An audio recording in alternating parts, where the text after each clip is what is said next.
എല്ലാവർക്കും upright school of finance accounting and ടാക്സേഷന്റെ GST കുറിച്ചുള്ള വീഡിയോയിലേക്ക് സ്വാഗതം. GSTയിൽ ഇന്നത്തെ നമ്മുടെ ടോപ്പിക് സ്റ്റാർട്ട് ചെയ്യുന്നത് ഡീംഡ് രജിസ്ട്രേഷൻ മുതലാണ്. അപ്പോൾ കഴിഞ്ഞ ക്ലാസ്സുകളിൽ നമ്മൾ പഠിച്ചു section 22 personal liable for registration. സാമാന്യമായിട്ട് ആരൊക്കെയാണ് GST രജിസ്ട്രേഷൻ എടുക്കേണ്ടത്, എത്ര പരിധി കഴിഞ്ഞാലാണ് എടുക്കേണ്ടത് എന്നുള്ള കാര്യമൊക്കെയാണ് സെക്ഷൻ 22 പറയുന്നത്. 23 പറയുന്നത് person not liable for registration. ഒരു കാര്യം കൊണ്ടും GST രജിസ്ട്രേഷൻ ആവശ്യമില്ലാത്ത ആളുകളെ പറ്റിയിട്ടാണ് പറയുന്നത്. അവർക്ക് എത്ര തന്നെ ടേൺ ഓവർ ഉണ്ടെങ്കിലും ശരി, എന്തിന്റെ ആവശ്യമില്ല, GST രജിസ്ട്രേഷൻ എടുക്കേണ്ട ആവശ്യമില്ല. അത്ര ആളുകളെ പറ്റിയിട്ടാണ് സെക്ഷൻ 23 പറയുന്നത്. സെക്ഷൻ 24 പറയുന്നു ആരൊക്കെ കമ്പൽസറി രജിസ്ട്രേഷന് വിധേയമാണ്, നിർബന്ധമായും രജിസ്ട്രേഷൻ എടുക്കേണ്ട ആളുകളെ പറ്റിയിട്ടാണ് സെക്ഷൻ 24 നമ്മൾ പറഞ്ഞത്. അപ്പൊ സെക്ഷൻ 22, 23, 24 കംപ്ലീറ്റ് പഠിച്ചു കഴിഞ്ഞാലാണ് ഒരാൾക്ക് രജിസ്ട്രേഷൻ എടുക്കണമോ വേണ്ടയോ എന്നുള്ള ഒരു ചോദ്യത്തിന് നമുക്ക് ആൻസർ ചെയ്യാൻ പറ്റുള്ളൂ. സെക്ഷൻ 20 ആദ്യം നമ്മൾ നോക്കേണ്ടത് സെക്ഷൻ 24 പ്രകാരം കമ്പൽസറി രജിസ്ട്രേഷനിൽ വരുന്ന ആളാണെങ്കിൽ അദ്ദേഹത്തോട് പറയാം, അല്ലെങ്കിൽ അവരോട് പറയാം രജിസ്ട്രേഷൻ എടുക്കണം, നിർബന്ധമായും എടുക്കണം എന്ന് പറയാം. നമ്മൾ ലിമിറ്റ് നോക്കാനോ കാര്യങ്ങൾക്കൊന്നും പോകേണ്ട കാര്യമില്ല. ഇനി സെക്ഷൻ 24 പെടുന്ന ആളല്ലെങ്കിൽ സെക്ഷൻ 23 പെടുന്ന ആളാണോ നോക്കുക. അത്തരം ആളുകളാണെങ്കിൽ അവർക്ക് ഒരു കാലത്ത് രജിസ്ട്രേഷൻ എടുക്കേണ്ട കാര്യമില്ല. അപ്പൊ അതാണ് മനസ്സിലാക്കേണ്ടത്. അപ്പൊ അത്തരം ആളുകളോട് പറയാൻ നിങ്ങൾ എടുക്കണ്ട, അവരെ ലിമിറ്റോ കാര്യങ്ങളും നോക്കാൻ നിൽക്കണ്ട. അപ്പൊ സെക്ഷൻ 24 പെടുന്നില്ല, 23 പെടുന്നില്ലെങ്കിൽ നമ്മൾ എന്ത് നോക്കണം, ലിമിറ്റ് നോക്കണം. അതിനാണ് സെക്ഷൻ 22 പറയുന്നത്. 40 ലക്ഷം 20 ലക്ഷം എന്നൊക്കെയുള്ള ലിമിറ്റ് നോക്കിയിട്ട് വേണം ഒരാൾക്ക് രജിസ്ട്രേഷൻ എടുക്കണോ വേണ്ടോ എന്നൊക്കെ പറയാൻ വേണ്ടിയിട്ട്. പിന്നെ സെക്ഷൻ 25 നമ്മൾ പ്രൊസീജിയർ ഓഫ് രജിസ്ട്രേഷൻ ആണ് പഠിച്ചത്. പ്രൊസീജിയർ ഓഫ് രജിസ്ട്രേഷൻ പറഞ്ഞു, രജിസ്ട്രേഷൻ ബാധ്യത വന്ന് 30 ദിവസത്തിനുള്ളിൽ അപേക്ഷ കൊടുക്കണം എന്നുള്ള കാര്യം പറഞ്ഞു. കാഷ്വൽ ടാക്സബിൾ പേഴ്സണും നോൺ റെസിഡന്റ് ടാക്സബിൾ പേഴ്സണും ആണെങ്കിൽ ബിസിനസ് തുടങ്ങുന്നതിന്റെ 5 ദിവസം മുന്നേ അപേക്ഷ കൊടുക്കണം എന്ന് പറഞ്ഞു. പിന്നെ പറഞ്ഞു ഒരാൾക്ക് ഒരു സംസ്ഥാനത്ത് ഒന്നിൽ കൂടുതൽ രജിസ്ട്രേഷൻ വേണമെങ്കിൽ ഇപ്പൊ ചെയ്യാനുള്ള ഓപ്ഷൻ ഉണ്ടോ എന്ന് പറഞ്ഞു. ഒരു സംസ്ഥാനത്ത് നിങ്ങൾക്ക് പിന്നെ പറഞ്ഞു 25 എന്താ പറഞ്ഞത്, നിങ്ങൾക്ക് രജിസ്ട്രേഷന് ബാധ്യത ഇല്ലെങ്കിൽ 22 24 ബാധ്യത ഇല്ലെങ്കിൽ നിങ്ങൾക്ക് സ്വമേധയാ വോളണ്ടറി രജിസ്ട്രേഷൻ എടുക്കാന്ന് പറഞ്ഞു. പിന്നെ പറഞ്ഞു ഒരേ പാൻ കാർഡിലുള്ള ഓരോ സ്ഥാപനങ്ങളെ ഡിസ്റ്റിങ്ക്ട് പേഴ്സൺ എന്ന് പറയപ്പെടും. ഓരോ സ്ഥാപനങ്ങളെ പൊതുവിൽ എന്ത് പറയും, എസ്റ്റാബ്ലിഷ്മെന്റ് ഓഫ് ഡിസ്റ്റിങ്ക്ട് പേഴ്സൺ എന്ന് പറയപ്പെടും എന്ന കാര്യങ്ങളൊക്കെയാണ് പറഞ്ഞത്. പിന്നെ പറഞ്ഞു embassy, foreign consulate, foreign embassy പോലുള്ള യുണൈറ്റഡ് നേഷൻ ഓർഗനൈസേഷൻ പോലെയുള്ള സ്ഥാപനങ്ങൾക്ക് UIN നമ്പറാണ് GSTIN പകരം ഇഷ്യൂ ചെയ്യാന്ന് പറഞ്ഞു. അങ്ങനെ കുറച്ച് കാര്യങ്ങളാണ് സെക്ഷൻ 25 പറഞ്ഞത്. ഇന്ന് നമ്മൾ തുടങ്ങുന്നത് സെക്ഷൻ 26 ആണ്. ഡീംഡ് രജിസ്ട്രേഷൻ ആണ് നമ്മൾ തുടങ്ങുന്ന ടോപ്പിക്. Section 26 deemed registration. അത് രജിസ്ട്രേഷൻ കിട്ടിയിട്ടില്ലെങ്കിലും കിട്ടപ്പെട്ടതായി എപ്പോൾ കരുതപ്പെടും എന്നുള്ളതാണ് സെക്ഷൻ 26 അഥവാ ഡീംഡ് രജിസ്ട്രേഷൻ പറയുന്നത്.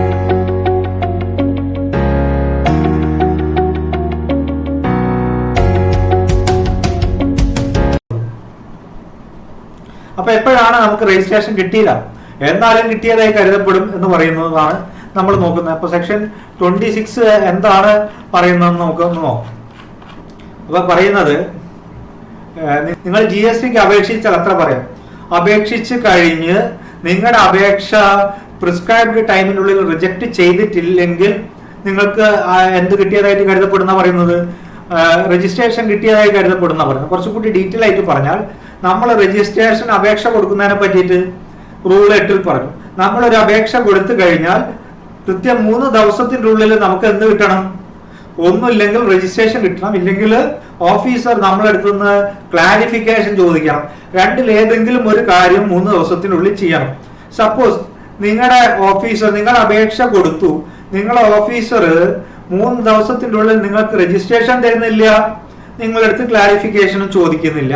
അത്തരം സന്ദർഭത്തിൽ എന്തായി, നിങ്ങൾക്ക് ഓട്ടോമാറ്റിക് ആയിട്ട് രജിസ്ട്രേഷൻ കിട്ടിയതായി കരുതപ്പെടുന്നതാണ് ഒന്നാമത് പറയുന്നത്.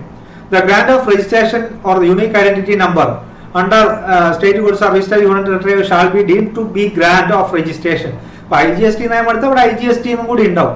അപ്പൊ ഏത് നിയമപ്രകാരം നിങ്ങൾ രജിസ്ട്രേഷൻ അപേക്ഷ കൊടുത്താൽ രജിസ്ട്രേഷൻ കിട്ടിയതായിട്ട് കരുതപ്പെടും. എപ്പോ has not been rejected under this act within the time specified in subsection 10 of section 20. അപ്പൊ 25 പറയുന്ന സമയത്തിന്റെ ഉള്ളിൽ എന്താ പറയുന്നത്, നിങ്ങൾക്ക് 3 ദിവസം, അതാണ് സെക്ഷൻ 10 പറയുന്നത്, സമയത്തിനുള്ളിൽ രജിസ്ട്രേഷൻ തരണം എന്നാണ്. അപ്പൊ അപേക്ഷിച്ച് 3 ദിവസത്തിനുള്ളിൽ നിങ്ങൾക്ക് രജിസ്ട്രേഷൻ തരുന്നില്ല, നിങ്ങൾ അപേക്ഷ തള്ളുന്നുമില്ല. അത്തരം സന്ദർഭത്തിൽ നിങ്ങൾക്ക് രജിസ്ട്രേഷൻ കിട്ടിയതായി കരുതപ്പെടും എന്നാ പറയുന്നത്. 3 ദിവസം കഴിഞ്ഞാൽ നിങ്ങൾക്ക് രജിസ്ട്രേഷൻ കിട്ടിയതായി കരുതപ്പെടുന്ന പറയും. ഇനി സപ്പോസ് 3ാമത്തെ ദിവസം നിങ്ങൾക്ക് രജിസ്ട്രേഷൻ തരാതെ നിങ്ങൾക്ക് ക്ലാരിഫിക്കേഷൻ നോട്ടീസ് തന്നു, ക്ലാരിഫിക്കേഷൻ തരാൻ വേണ്ടി ഒരു നോട്ടീസ് കിട്ടി. ആ നോട്ടീസിന് നിങ്ങൾക്ക് 7 ദിവസത്തിനുള്ളിൽ റിപ്ലൈ ചെയ്യാന്ന് പറഞ്ഞു. നിങ്ങൾ 7 ദിവസത്തിനുള്ളിൽ അതിന് റിപ്ലൈ കൊടുത്തു. അങ്ങനെയാണെങ്കിൽ നിങ്ങളെ റിപ്ലൈ കിട്ടിക്കഴിഞ്ഞാൽ പിന്നെ ഓഫീസർക്ക് ആ റിപ്ലൈ പരിശോധിക്കാനും അഡീഷണൽ ഒരു 7 ഡേയ്സ് ഉണ്ട്. ആ 7 ഡേയ്സിന്റെ ഉള്ളിലും ഓഫീസർ എന്ത് ചെയ്യുന്നു, നിങ്ങൾ ആ അപേക്ഷ റിജക്ട് ചെയ്യുകയോ ആക്സെപ്റ്റ് ചെയ്യുകയോ ഇരിക്കുന്നില്ലെങ്കിലും ആ 7 ഡേയ്സ് കഴിഞ്ഞാലും നിങ്ങൾക്ക് എന്താണ്, ഡീംഡ് രജിസ്ട്രേഷൻ ആണ്, രജിസ്ട്രേഷൻ കിട്ടിയതായി കരുതപ്പെടാം. അതാണ് 26 1 ഉം 2 ഉം പറയുന്നത്. ഒന്നും കൂടി ചുരുക്കി പറഞ്ഞു കഴിഞ്ഞാൽ ഇവിടെ ഒരു മാസം ഫസ്റ്റിന് നമ്മൾ അപ്ലിക്കേഷൻ കൊടുത്തു. അപ്പൊ 3 വർക്കിംഗ് ഡേയ്സ് വേണം. അതായത് 1, 2, 3 എന്തിന് 3-ാം തീയതി എൻഡിന്റെ ഉള്ളിൽ 3 വർക്കിംഗ് ഡേയ്സ്, എല്ലാ ദിവസവും വർക്കിംഗ് ഡേയ്സ് ആണെന്ന് വിചാരിക്കാം. ഇതിന്റെ ഉള്ളിൽ ഒന്നുമില്ലെങ്കിൽ ആക്സെപ്റ്റ് ചെയ്യും, നിങ്ങൾക്ക് രജിസ്ട്രേഷൻ തരും. ഇല്ലെങ്കിൽ നോട്ടീസ് ഫ്ലോർ ക്ലാരിഫിക്കേഷൻ തരും. ഇത് രണ്ടും തന്നിട്ടില്ലെങ്കിൽ നിങ്ങൾക്ക് 4-ാം തീയതി എന്താണ്, ഡീംഡ് രജിസ്ട്രേഷൻ. ഇനി സപ്പോസ് ഇത് രണ്ടും സംഭവിക്കരുത്. സപ്പോസ് നിങ്ങളോട് ക്ലാരിഫിക്കേഷൻ ചോദിച്ചു. അങ്ങനെയാണെങ്കിൽ നിങ്ങൾക്ക് 7 ദിവസം സമയമുണ്ട്. 4, 5, 6, 7. നിങ്ങൾക്ക് അതിന്റെ ക്ലാരിഫിക്കേഷൻ കൊടുക്കാൻ you have 7 days time.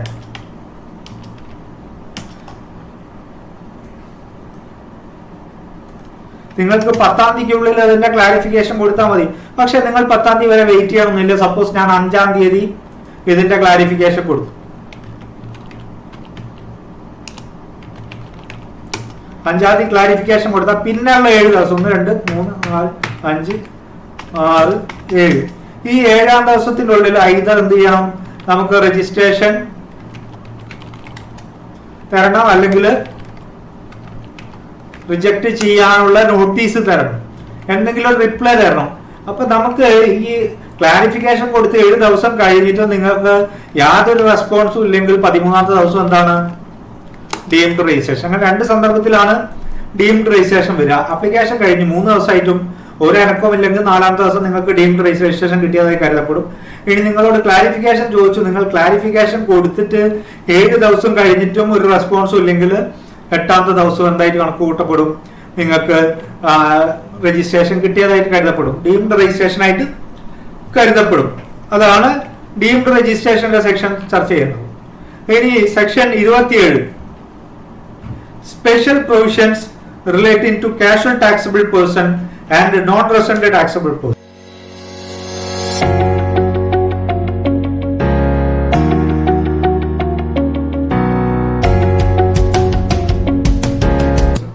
Section 24 പറയുമ്പോൾ നമ്മൾ പറഞ്ഞതാണ് ആരാണ് കാഷ്വൽ ടാക്സബിൾ പേഴ്സൺ എന്നത്.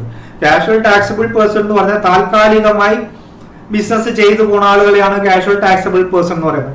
ബിസിനസ് ചെയ്യുന്ന സംസ്ഥാനത്ത് അവർക്ക് സ്ഥിരമായ ഒരു ഫിക്സഡ് പ്ലേസ് ഓഫ് ബിസിനസ് ഇല്ല. സർക്കസ് ഒക്കെ നമ്മൾ ഉദാഹരണം പറഞ്ഞു. ഇപ്പൊ കേരളത്തിൽ കോഴിക്കോട് വന്ന് സർക്കസ് ഒരു 30 ദിവസം നടത്തിപ്പോയി. അവരൊരു കാഷ്വൽ ടാക്സബിൾ പേഴ്സൺ ആണ് കേരളത്തിൽ. അവർക്ക് മേ ബി അവര് വേറെ ഏതെങ്കിലും സംസ്ഥാനത്ത് റെഗുലർ ടാക്സബിൾ പേഴ്സൺ ആയിരിക്കും. പക്ഷെ അവര് മറ്റുള്ള സംസ്ഥാനങ്ങളിൽ എന്താണ്, താൽക്കാലിക ബിസിനസ് ചെയ്യുന്ന കാഷ്വൽ ടാക്സബിൾ പേഴ്സൺ ആണ്. ഇനി നോൺ റെസിഡന്റ് ടാക്സബിൾ പേഴ്സൺ എന്ന് പറഞ്ഞാൽ ഈ നോൺ റെസിഡന്റ് ടാക്സബിൾ പേഴ്സൺ എന്ന് പറഞ്ഞാൽ നോൺ റെസിഡന്റ് ആയിരിക്കും. ഇന്ത്യയിൽ താൽക്കാലിക ബിസിനസ് ചെയ്യുന്ന ആളുകളാണ്. അവർക്ക് ഇന്ത്യയിൽ എവിടെയും സ്ഥിരം സ്ഥലം ഉണ്ടാവില്ല. കാഷ്വൽ ടാക്സബിൾ പേഴ്സണ് സപ്ലൈ ചെയ്യുന്ന സംസ്ഥാനത്ത് സ്ഥിരം സ്ഥലം ഉണ്ടാവില്ല എന്നുള്ളൂ. മറ്റേതെങ്കിലും സംസ്ഥാനങ്ങളിൽ ഉണ്ടാവാം, ഉണ്ടാവാതിരിക്കാം. പക്ഷെ നോൺ റെസിഡന്റ് ടാക്സബിൾ പേഴ്സൺ ഇന്ത്യയിൽ എവിടെയൊന്നും ഉണ്ടാവില്ല, സ്ഥിരമായൊരു ബിസിനസ് സ്ഥലം ഉണ്ടാവില്ല. അപ്പൊ അവരുമായി ബന്ധപ്പെട്ട അത്തരം ആളുകളുമായി, സ്ഥിരം ഓഫീസ് ഇല്ലാത്ത ആളുകൾ, ഫിക്സഡ് പ്ലേസ് ഓഫ് ബിസിനസ് ഇല്ലാത്ത ആളുകളുമായി ബന്ധപ്പെട്ട പ്രൊവിഷൻസ് ആണ് പിന്നെ പറയുന്നത്. The certificate of registration issued to casual taxable person or non-resident taxable person valid for a period specified in the application for registration. ഇപ്പൊ പറയുന്ന അവർക്ക് കാഷ്വൽ ടാക്സബിൾ പേഴ്സൺ എന്ന് പറഞ്ഞാൽ താൽക്കാലിക ബിസിനസ്സിനാണല്ലോ അപേക്ഷ കൊടുക്കുക. അപ്പൊ അപേക്ഷ കൊടുക്കുമ്പോൾ നമ്മൾ പറയണം എത്ര ദിവസത്തേക്കാണ് നമുക്ക് ആ താൽക്കാലിക ബിസിനസ് നടത്തേണ്ടത്. ഇപ്പൊ സർക്കസിന് അപേക്ഷ കൊടുക്കാൻ നമ്മൾ പറയും ഞങ്ങൾ ഒരു 60 ദിവസത്തേക്ക് അപേക്ഷ തരുന്നു എന്ന് പറഞ്ഞാൽ നിങ്ങളുടെ രജിസ്ട്രേഷന്റെ വാലിഡിറ്റി എത്രയേ ഉള്ളൂ? 60 days ഉള്ളൂ. 60 days കഴിഞ്ഞാൽ നിങ്ങളുടെ രജിസ്ട്രേഷന്റെ വാലിഡിറ്റി കഴിഞ്ഞു. ഇല്ലെങ്കിൽ പറയുന്നു or 90 days from the effective date of registration. പരമാവധി എത്ര? 90 days വരെ. നിങ്ങൾ രജിസ്ട്രേഷന്റെ അപേക്ഷയിൽ 60 ദിവസം പറഞ്ഞുള്ളെങ്കിൽ 60 ദിവസം വരെയുള്ളൂ. അല്ലെങ്കിൽ പരമാവധി നിങ്ങൾക്ക് എത്രയേ പറയാൻ പറ്റുള്ളൂ? 90 ദിവസം വരെ താൽക്കാലിക ബിസിനസ്സിനുള്ള പെർമിറ്റ്, GST താൽക്കാലിക ബിസിനസ്സിനുള്ള ഇല്ലെങ്കിൽ നോൺ റെസിഡന്റ് ടാക്സബിൾ പേഴ്സന്റെ ബിസിനസ്സിനുള്ള രജിസ്ട്രേഷൻ അപേക്ഷിക്കാൻ പറ്റുള്ളൂ എന്ന് പറയുന്നത്. അവർക്ക് പരമാവധി 90 days വരെ രജിസ്ട്രേഷന് വർക്ക് ചെയ്യാൻ കിട്ടുള്ളൂ. ഇല്ലെങ്കിൽ അതിൽ കുറവ് സമയമാണ് ആപ്ലിക്കേഷനിൽ പറഞ്ഞാൽ അത്ര കുറഞ്ഞ സമയത്തേക്ക് അവർക്ക് ഈ പറഞ്ഞ ബിസിനസ് ചെയ്യാൻ പറ്റുള്ളൂ. Provided that the proper officer may on sufficient cause being shown by the said taxable person the extend the said period for 90 days by further period not exceeding 90 days. അതായത് ഇനി നമ്മൾ പ്രോപ്പർ ആയിട്ടുള്ള കാര്യങ്ങളൊക്കെ പറഞ്ഞ് ഉദ്യോഗസ്ഥന് ബോധ്യപ്പെട്ടാൽ പിന്നെ ഒരു അപേക്ഷ കൊടുത്താൽ ഈ 90 ദിവസം വീണ്ടും ഒരു പരമാവധി 90 ദിവസം കൂടി നിങ്ങൾക്ക് എന്ത് തരാം? എക്സ്റ്റെൻഡ് ചെയ്ത് തരാം എന്ന് പറയുന്നു. അപ്പൊ എക്സ്റ്റൻഷൻ 90 + 98 പരമാവധി നമ്മൾ ഓഫീസർ എല്ലാവരും കൂടി വിചാരിച്ചാലും നമുക്ക് 180 days ബിസിനസ് ചെയ്യാൻ പറ്റുള്ളൂ ക്യാഷ്. ഇനി 90 days കഴിഞ്ഞ് നമുക്ക് വേണ്ട 30 days എക്സ്റ്റെൻഡ് ചെയ്യാൻ അപേക്ഷിക്കാം, ഇല്ലെങ്കിൽ 60 days എക്സ്റ്റെൻഡ് ചെയ്യാൻ അപേക്ഷിക്കാം. പരമാവധി എത്ര? അഡീഷണൽ 90 days കൂടി നമുക്ക് എക്സ്റ്റെൻഡ് ചെയ്യാൻ അപേക്ഷിക്കാൻ പറ്റുള്ളൂ. പിന്നെ നമ്മൾ ഒരു 160 ദിവസം വേണമെന്ന് പറഞ്ഞാൽ അത് തരാനുള്ള അധികാരം നമ്മുടെ ഓഫീസർക്ക് പോലും ഇല്ല എന്നാണ് നമ്മൾ മനസ്സിലാക്കേണ്ടത്. അപ്പം കാഷ്വൽ ടാക്സബിൾ പേഴ്സൺ ആയാലും നോൺ റെസിഡന്റ് ടാക്സബിൾ പേഴ്സൺ ആയാലും സാധാരണ അപേക്ഷയിൽ പറഞ്ഞ അത്ര ദിവസത്തേക്ക് ബിസിനസ് ചെയ്യാനുള്ള അവകാശം കൊടുക്കുള്ളൂ. ആ അപേക്ഷയിൽ പരമാവധി 90 ദിവസം വരെ പറയാൻ പറ്റുള്ളൂ. അപ്പൊ 90 ദിവസം ആവാനായ നമുക്ക് എന്ത് ചെയ്യാം? ഇത് ഡേറ്റ് എക്സ്റ്റെൻഡ് ചെയ്ത് തരാൻ അപേക്ഷ കൊടുക്കാം. അപ്പൊ ഓഫീസർക്ക് കൂടി സാറ്റിസ്ഫൈ ചെയ്താൽ പരമാവധി ഒരു 90 ദിവസം കൂടി നിങ്ങൾക്ക് ഡേറ്റ് എക്സ്റ്റെൻഡ് ചെയ്ത് തരാമെന്ന് പറയുന്നു. പിന്നെ 27 സബ്സെക്ഷൻ 2 പറയുന്നു casual taxable person or non resident taxable person shall at the time of submission of application for registration under subsection 1 of section 25 make an advance deposit of tax in an amount equal to the estimated tax liability of such person for the period for which registration is sought. അപ്പോൾ നമ്മൾ registration എടുക്കുന്ന അതിന്റെ പ്രൊസീജിയറിന്റെ practical ക്ലാസ്സിൽ നമ്മൾ കാണിച്ചു തന്നൊരു കാര്യമാണ്. എന്താണ്? കാഷ്വൽ ടാക്സബിൾ പേഴ്സൺ ആയിട്ട് നിങ്ങൾ അപേക്ഷ കൊടുക്കുകയാണെങ്കിൽ നിങ്ങൾക്ക് അപേക്ഷ സബ്മിറ്റ് ചെയ്യുന്നതിന് മുന്നേ ടാക്സ് എസ്റ്റിമേറ്റ് ചെയ്ത് നിങ്ങളിപ്പോൾ 30 ദിവസത്തേക്കാണ് ബിസിനസ് ചെയ്യാൻ അവകാശം വാങ്ങുന്നത്. ആ 30 ദിവസം കൊണ്ട് നിങ്ങൾ എത്ര ടാക്സ് കളക്ട് ചെയ്യുന്ന എസ്റ്റിമേറ്റ് ചെയ്തിട്ട് ആ ടാക്സ് അഡ്വാൻസ് ആയിട്ട് അടച്ചാൽ മാത്രമേ നിങ്ങളുടെ അപേക്ഷ കംപ്ലീറ്റ് ആവുള്ളൂ. അപ്പൊ കാഷ്വൽ ടാക്സബിൾ പേഴ്സണും നോൺ റെസിഡന്റ് ടാക്സബിൾ പേഴ്സണും എത്ര സമയത്തേക്കാണോ ബിസിനസ് ചെയ്യാൻ ഉദ്ദേശിക്കുന്നത് ആ സമയം കൊണ്ട് അവർക്ക് എസ്റ്റിമേറ്റ് ചെയ്തിട്ട് എത്ര ടാക്സ് കിട്ടാൻ സാധ്യതയുണ്ട് ആ ടാക്സ് അഡ്വാൻസ് ആയിട്ട് അടച്ചതിന് ശേഷമേ അപേക്ഷ സ്വീകരിക്കുള്ളൂ. അപ്പൊ അഡ്വാൻസ് ആയിട്ട് ടാക്സ് അടയ്ക്കണം എന്ന് പറയുന്നു.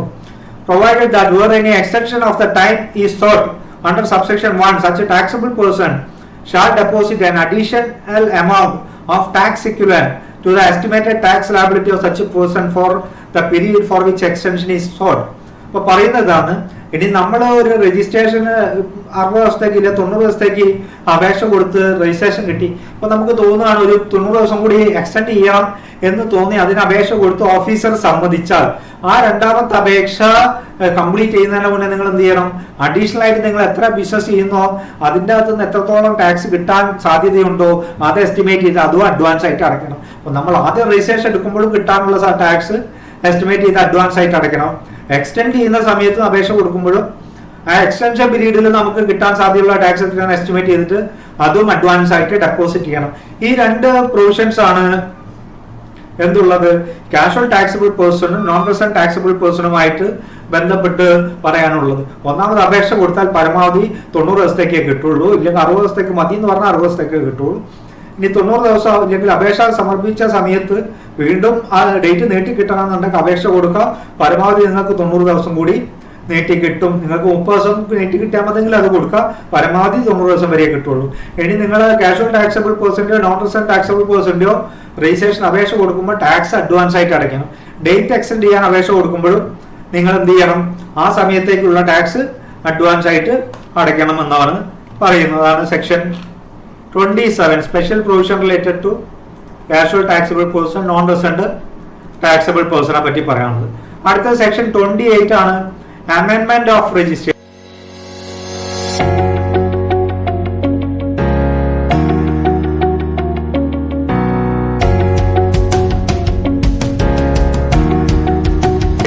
അപ്പൊ ഇതുമായിട്ട് ബന്ധപ്പെട്ട റൂളുകളും കാര്യങ്ങളും നമ്മൾ സ്പെഷ്യലായിട്ട് തന്നെ പറയുന്നുണ്ട്. ഇതുമായിട്ട് ഇപ്പൊ സെക്ഷനാണ് നമ്മൾ ചർച്ച ചെയ്തു പോകുന്നത്. ഇതുമായി ബന്ധപ്പെട്ട പ്രൊസീജിയർ ചട്ടങ്ങളൊക്കെ നമ്മൾ ഇത് കഴിഞ്ഞിട്ട് അടുത്ത വീഡിയോയിൽ ചർച്ച ചെയ്യും. അമെൻമെന്റ് ഓഫ് രജിസ്ട്രേഷനുമായി ബന്ധപ്പെട്ട രജിസ്ട്രേഷനിൽ തിരുത്തൽ വരുത്തുന്നതുമായി ബന്ധപ്പെട്ട തിരുത്തൽ വരുത്തുക എന്ന് പറഞ്ഞാൽ ബിസിനസ് ക്ലോസ് ചെയ്യുക. നമ്മൾ രജിസ്ട്രേഷൻ എടുത്തതിന് ശേഷം ചിലപ്പോൾ നമുക്ക് പേര് മാറ്റേണ്ടി വരും, ചിലപ്പോൾ ഫോൺ നമ്പർ മാറ്റേണ്ടി വരും, മെയിൽ ID മാറ്റേണ്ടി വരും, അഡ്രസ്സ് ചേഞ്ച് ഉണ്ടാവും, അങ്ങനെ പല പല മാറ്റങ്ങളും ഉണ്ടാവും. അപ്പൊ പാർട്ട്ണർമാർ മാറാം, അങ്ങനെയുള്ള സാധ്യതകളൊക്കെ ഉണ്ട്. അപ്പൊ എന്ത് മാറ്റം വന്നാലും നമ്മൾ GST ഡിപ്പാർട്ട്മെന്റിനെ ആ മാറ്റം അറിയിക്കണം. ഇന്ന മാറ്റങ്ങൾ വന്നിട്ടുണ്ട് എന്ന് പറഞ്ഞാൽ മാറ്റങ്ങൾ അറിയിക്കണം. ഈ മാറ്റത്തിനാണ് എന്ത് പറയുന്നത്, അമെൻമെന്റ് എന്ന് പറയുന്നത്. അപ്പൊ എന്തൊക്കെ കാര്യങ്ങൾ എങ്ങനെയൊക്കെ അമെൻഡ് ചെയ്യുമെന്നാണ് സെക്ഷൻ 28 പറയുന്നത്. അതുമായി ബന്ധപ്പെട്ട ചട്ടങ്ങളുണ്ട്. ആ ചട്ടങ്ങൾ റൂൾസ് നമുക്ക് പിന്നീടുള്ള വീഡിയോകളിൽ നമുക്ക് ചർച്ച ചെയ്യാം. അപ്പൊ ചട്ടങ്ങൾ എന്താ, ആക്ടിൽ എന്താ പറയുന്നത് നോക്കാം. Every registered person and person to whom unique identity number has been assign, അതായത് GSTIN കിട്ടിയ ആളുകളായാലും ശരി, UIN കിട്ടിയ യുണൈറ്റഡ് നേഷൻ ഓർഗനൈസേഷനോ അല്ലെങ്കിൽ ഫോറിൻ കോൺസുലേറ്റുകളോ എംബസികളോ ആയാലും ശരി, shall inform proper officer any change of the information furnished at the time of registration and or subsequent thereto. അപ്പൊ രജിസ്ട്രേഷന് കൊടുത്തു, അതിന് ശേഷം സബ്സിക്വന്റ് ആയിട്ട് വന്ന എല്ലാ മാറ്റങ്ങളും പ്രോപ്പർ ഓഫീസർ സമയത്ത് അറിയിക്കണം എന്നാ പറയുന്നത്. In such form in such manor and within such period as. അപ്പം നിബന്ധനകൾക്ക് വിധേയമായി നിബന്ധനയിൽ പറഞ്ഞ റൂൾസിൽ പറഞ്ഞ സമയത്തിനുള്ളിൽ റൂൾസ് പറഞ്ഞ പ്രകാരം പ്രോപ്പർ ഓഫീസറെ അറിയിക്കണം എന്നാണ് പറയുന്നത്. Proper officer may on the basis of information furnished or ascertained by him approve or reject the amendment of in the registration particular in such manner and within such period. അപ്പോൾ ഓഫീസർക്ക് എന്ത് ചെയ്യാം, വേണമെങ്കിൽ ഇത് പരിശോധിച്ച് അപേക്ഷ സ്വീകരിക്കുകയോ റിജക്ട് ചെയ്യുകയോ ചെയ്യാം. അപ്പം എങ്ങനെ അപേക്ഷ കൊടുക്കണം, ഓഫീസർ എത്ര സമയത്തിനുള്ളിൽ പരിശോധിക്കുക, എത്ര സമയത്തിനുള്ളിൽ അത് സാങ്ഷൻ ചെയ്യും, ഇല്ല റിജക്ട് ചെയ്യും എന്നൊക്കെ പറയുന്നത് എവിടെയാണ്. അതുമായി ബന്ധപ്പെട്ട റൂളുകളിലാണ് അടുത്ത വീഡിയോയിൽ നമുക്ക് ഇതുമായി ബന്ധപ്പെട്ട റൂളുകളെ പറ്റി ചർച്ച ചെയ്യാം.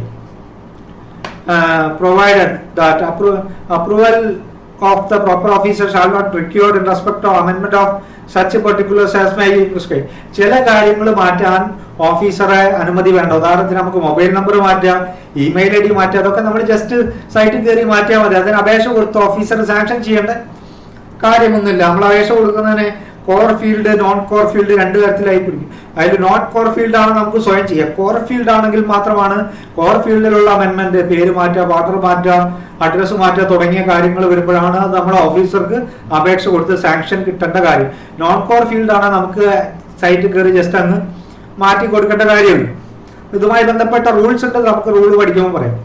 ഏത് റിജക്ഷൻ ഓർ അപ്രൂവൽ ഓഫ് അമെൻമെന്റ് under state goods and service union territory IGST act, ഇതുപോലെ CGST എടുത്തുകൊണ്ടാണ് CGST SGST പറഞ്ഞത്. As the case may shall be deemed to rejection or approval under this act. അപ്പൊ ഇതില് ഏതെങ്കിലും റിജക്ഷൻ ചെയ്താൽ അത് IGSTയിലും SGSTയിലും CGSTയിലും ഒക്കെ റിജക്ട് ആയി എന്ന് പറയാം. അതിപ്പോ CGST ആക്ട് വായിക്കുന്നതുകൊണ്ടാണ്. ദാറ്റ് മീൻസ് റിജക്ഷൻ എന്ന് പറഞ്ഞാൽ ഒന്നേ ഉള്ളൂ, റിജക്ട് ചെയ്താൽ നമ്മുടെ രജിസ്ട്രേഷൻ ക്യാൻസൽ ആയി. അപ്പൊ എന്തെങ്കിലും അമെൻമെന്റ് ഉണ്ട്, പ്രോപ്പർ ഓഫീസർ അറിയിക്കണം. പ്രോപ്പർ ഓഫീസർ അത് സമയത്തിനുള്ളിൽ പരിശോധിച്ച് ഒന്നുമില്ലെങ്കിൽ നമുക്ക് രജിസ്ട്രേഷൻ തരും, ഇല്ലെങ്കിൽ അത് റിജക്ട് ചെയ്യും. ചില കാര്യങ്ങൾ മാറ്റാൻ നമുക്ക് സാങ്ഷൻ വേണ്ട, മറ്റു ചില കോർ ഫീൽഡ്സ് മാറ്റാൻ ഓഫീസറെ പെർമിഷൻ കിട്ടിയാലേ പറ്റുള്ളൂ. ഇനി എന്ത് തന്നെയായാലും ശരി, നമ്മൾ അപേക്ഷ റിജക്ട് ചെയ്യുന്നതിന് മുന്നേ നമ്മളെ കേൾക്കാൻ പേഴ്സണൽ ഹിയറിംഗിന് അവസരം തരുന്നത് നിർബന്ധമാണ്. പിന്നെ അപേക്ഷ നിരസിച്ച ഓട്ടോമാറ്റിക്കായിട്ട് നമ്മുടെ എല്ലാ IGST പ്രകാരം CGST പ്രകാരം ഒക്കെ ഉള്ള അപേക്ഷ ക്യാൻസലായി പെട്ട് കരുതപ്പെടുന്നു പറയും. അടുത്ത ക്യാൻസലേഷൻ ഓഫ് രജിസ്ട്രേഷൻ, നമ്മുടെ രജിസ്ട്രേഷൻ ക്യാൻസൽ ചെയ്യുന്നതിനെ പറ്റിയിട്ടാണ് പറയുന്നത്.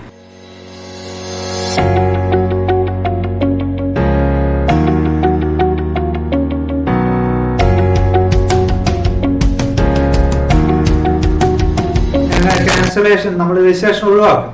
ഇതിനൊക്കെ ബന്ധപ്പെട്ട റൂളുകളുണ്ട്. നമ്മൾ റൂൾ എത്തുന്ന സമയത്ത് കൂടുതൽ ഡീറ്റെയിൽ ആയിട്ട് അതിനെപ്പറ്റി പഠിക്കും. The proper officer may either his own motion or application filed by a registered person or his legal heirs in case of death of such person cancel the registration in such manner and within such period as may be prescribed. അപ്പോൾ പറയുന്നത് മൂന്ന് കാര്യങ്ങളാണ്. ഓഫീസർക്ക്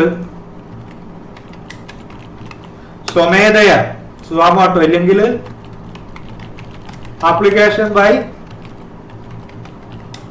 registered person, ഇല്ലെങ്കിൽ എന്താണ് മൂന്നാമതായിട്ട് പറയുന്നു legal ഹൈസ്.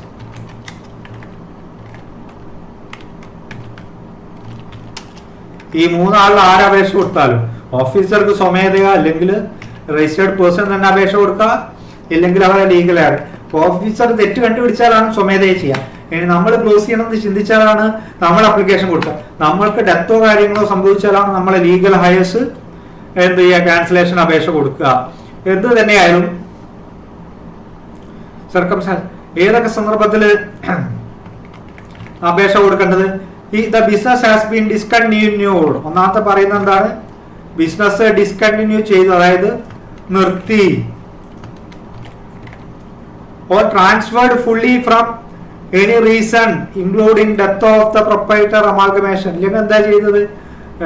Business നിർത്തിയില്ലെങ്കിൽ ഫുള്ളായിട്ട് ഒരു സ്ഥലത്ത് നിന്ന് നമ്മളെ സ്ഥലത്ത് നിന്ന് ട്രാൻസ്ഫർ ചെയ്ത് വേറെ സ്ഥലത്തേക്ക് പോവുകയാണ്. അതിന് പല കാരണങ്ങളുണ്ടാവും. ഒന്നാമത്തെ കാരണം പറയുന്നത് എന്താണ്? ഡെത്ത് ഓഫ് പ്രൊപ്പറേറ്റർ മരിച്ചത് കൊണ്ടോ അല്ലെങ്കിൽ നമ്മുടെ സ്ഥാപനം അമാൽഗമേഷൻ മറ്റൊന്നിലേക്ക് മെർജ് ചെയ്തില്ല, രണ്ടായതുകൊണ്ടോ, അങ്ങനെയൊക്കെ കമ്പനി നിയമപ്രകാരമോ മെർജ് ചെയ്തതോ ഡീമെർജ് ചെയ്തോ എന്താ കാരണം കൊണ്ട് നമുക്ക് എന്ത് ചെയ്യാം? ഇത് രജിസ്ട്രേഷൻ ക്യാൻസൽ ചെയ്യാൻ അപേക്ഷ കൊടുക്കാം. ബിസിനസ് നിർത്തിയത് കൊണ്ടോ ബിസിനസ് വേറെ സ്ഥലത്തേക്ക് മാറ്റാൻ വേണ്ടിയിട്ടോ അല്ലെങ്കിൽ അമാൽഗമേഷനോ ഡീമർജറോ എന്തെങ്കിലും കാരണം കൊണ്ട് നമുക്ക് ക്യാൻസലേഷൻ അപേക്ഷ കൊടുക്കാം. ഇല്ലെങ്കിൽ എന്ത് ചെയ്യാൻ? There is change in the constitution of business.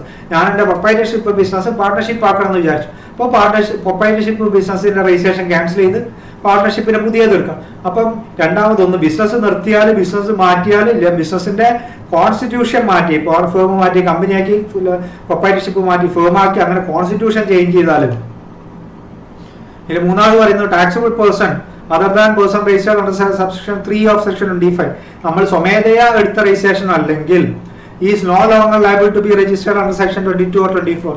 അപ്പൊ 22 പ്രകാരമോ 24 പ്രകാരമോ രജിസ്ട്രേഷൻ എടുത്ത ആളുകൾ ഏതാവരുത്? 25 പ്രകാരം സ്വമേധയാ വോളണ്ടറി എടുത്ത ആളാവരുത്.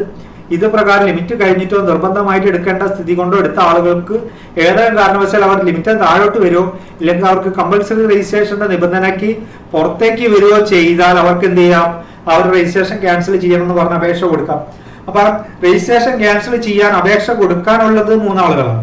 ഒന്ന് ഓഫീസർ സുമോമോട്ടോ രജിസ്ട്രേഷൻ ക്യാൻസൽ ചെയ്യാം. രണ്ടാമത് രജിസ്റ്റേർഡ് പേഴ്സൺ അപേക്ഷ കൊടുത്തിട്ട് ക്യാൻസൽ ചെയ്യാം. മൂന്നാമത് രജിസ്ട്രേഷൻ പേഴ്സന്റെ ഡെത്തോ കാര്യങ്ങളോ ഉണ്ടായാൽ അവരുടെ ലീഗൽ ഹയേഴ്സിന് അത് ക്യാൻസൽ ചെയ്യാനുള്ള അപേക്ഷ കൊടുക്കാം. ഏതൊക്കെ സന്ദർഭത്തില്?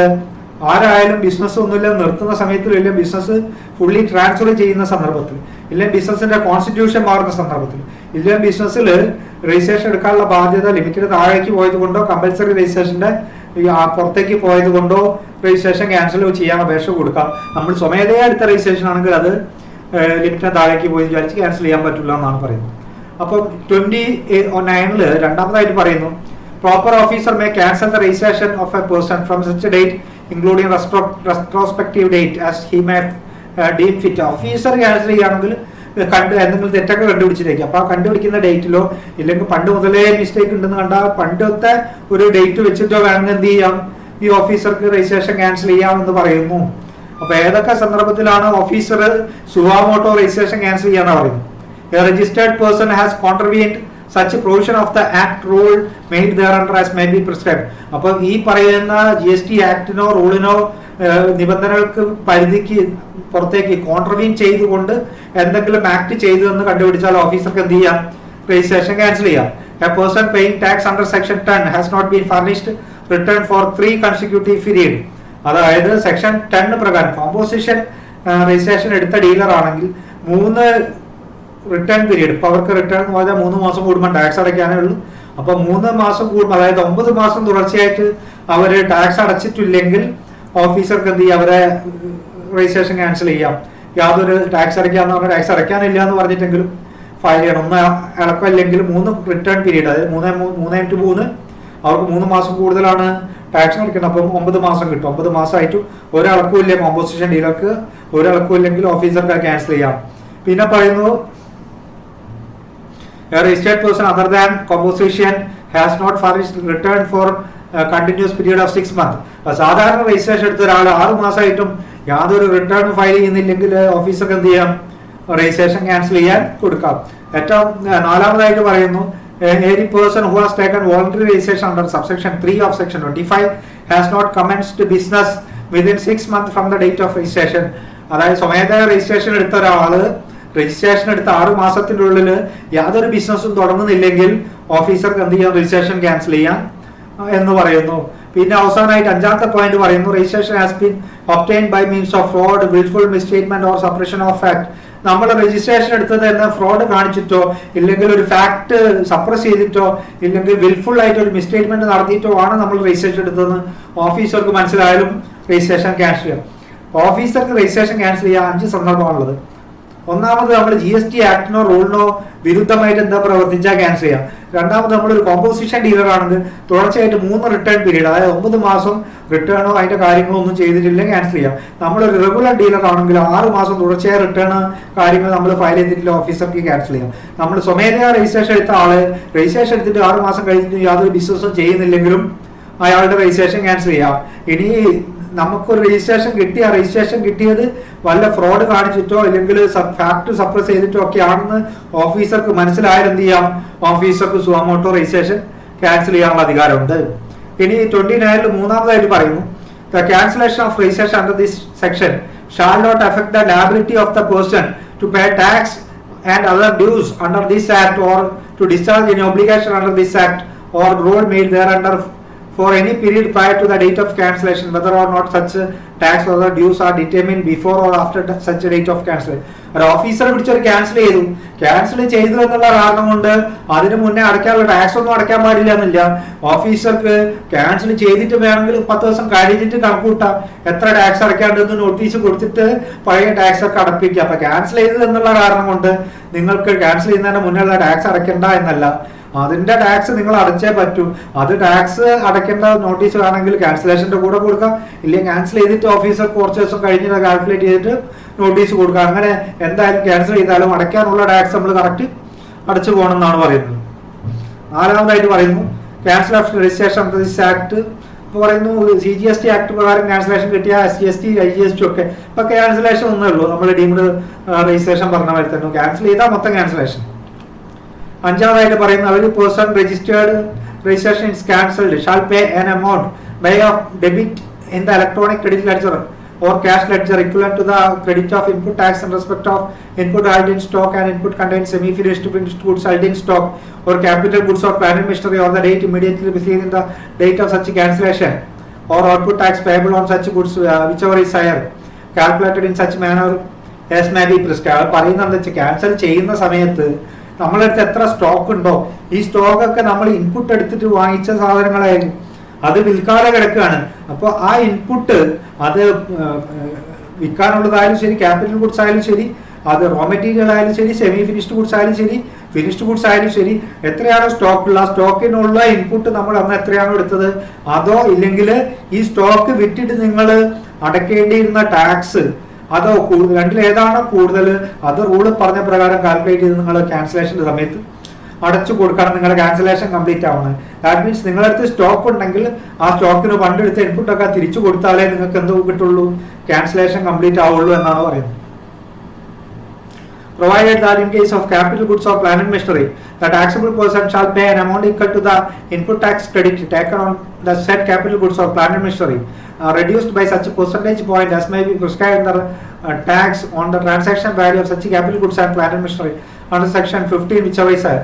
അതായത് ക്യാപിറ്റൽ ഗുഡ്സ് ആണ് ചിലപ്പോൾ നമ്മൾ 1 വർഷം മുന്നേ വാങ്ങിയതായിരിക്കും.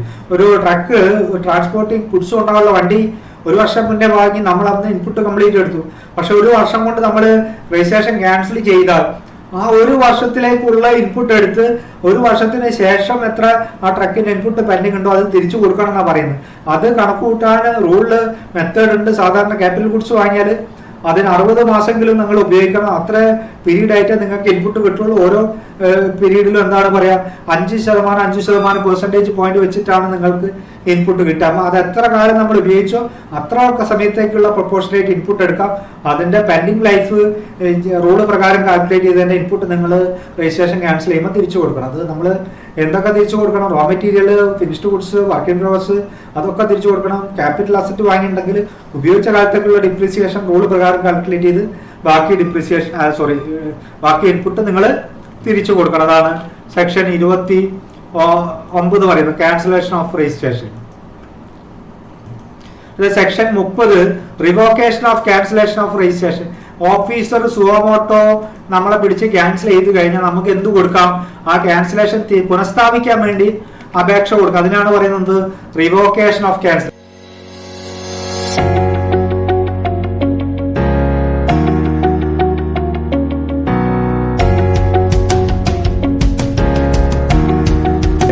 അപേക്ഷ കൊടുത്തത് പുനഃസ്ഥാപിക്കാൻ റിവോക്കേഷൻ ഓഫ് ക്യാൻസലേഷൻ പറയുന്ന subject to such a condition as may be prescribed, any registered person whose registration is cancelled by the proper officer on his own motion. അപ്പോൾ ഓഫീസർ സ്വമേധയാ ക്യാൻസൽ ചെയ്തത്, നമ്മൾ അപേക്ഷ കൊടുത്തത് പിന്നെ തിരിച്ചു കിട്ടാനില്ല, ഓഫീസറെ പിടിച്ച് ക്യാൻസൽ ചെയ്തതാണെങ്കിൽ നമുക്ക് എന്ത് കൊടുക്കാം? Apply for such office revocation of cancellation. ആ ക്യാൻസലേഷൻ പുനഃസ്ഥാപിച്ചു തരാൻ അപേക്ഷ കൊടുക്കാം within 30 days from the date of service of cancellation order കിട്ടി, ക്യാൻസലേഷൻ ഓർഡർ കിട്ടി 30 ദിവസത്തിനുള്ളിൽ വേണം നമ്മൾ എന്ത് കൊടുക്കാം? അപേക്ഷ കൊടുക്കാം. എന്തിനാ? റിവോക്കേഷൻ ഓഫ് ക്യാൻസലേഷന് അപേക്ഷ കൊടുക്കാന്ന് പറയുന്നു. പ്രോപ്പർ ഓഫീസർ അത് നോക്കി കഴിഞ്ഞിട്ട് അപേക്ഷ നോക്കി കഴിഞ്ഞ് വേണം എന്ത് ചെയ്യാം? നമ്മൾ അപേക്ഷ റിജക്ട് ചെയ്യുക, അല്ലെങ്കിൽ നമുക്ക് രജിസ്ട്രേഷൻ പുനഃസ്ഥാപിച്ച് തരാം. എങ്ങനെയായാലും ശരി, നമ്മളോട് ഒരു reasonable opportunity of being here, നമ്മളെ കേൾക്കാനുള്ള ഒരു അവസരം തരണം. നമ്മൾ പറയുന്നത് കേട്ടതിന് ശേഷമേ നമ്മൾ അപേക്ഷ നിരസിക്കാൻ പാടുള്ളൂ എന്ന് പറയുന്നു. അപ്പം ഈ നിയമപ്രകാരം അപേക്ഷ ക്യാൻസൽ ചെയ്താൽ അത് IGST പ്രകാരവും SGST പ്രകാരം ഒക്കെ ക്യാൻസൽ ചെയ്തതിന് തുല്യമാണെന്ന് പറയുന്നത്. ഇത്രയാണ് നമ്മൾ 22 മുതൽ 30 വരെയുള്ള രജിസ്ട്രേഷനുമായി ബന്ധപ്പെട്ട ആക്ടിൽ പറയുന്ന കാര്യങ്ങൾ. ഈ റൂളുകളുണ്ട്, അതേപോലെ തന്നെ സെക്ഷൻ 10 കോമ്പോസിഷൻ രജിസ്ട്രേഷനെ പറ്റിയിട്ടും നമുക്ക് പറയാനുണ്ട്. അപ്പം ഇതിനെ പറ്റിയിട്ട് ആക്ടിനെ പറ്റിയുള്ള കാര്യങ്ങൾ ചർച്ച നമുക്ക് ഇവിടെ നിർത്താം. ബാക്കി ഇതുമായി ബന്ധപ്പെട്ട റൂൾസ് കാര്യങ്ങളൊക്കെ നമുക്ക് അടുത്ത വീഡിയോയിൽ ചർച്ച ചെയ്യാം. Okay, by.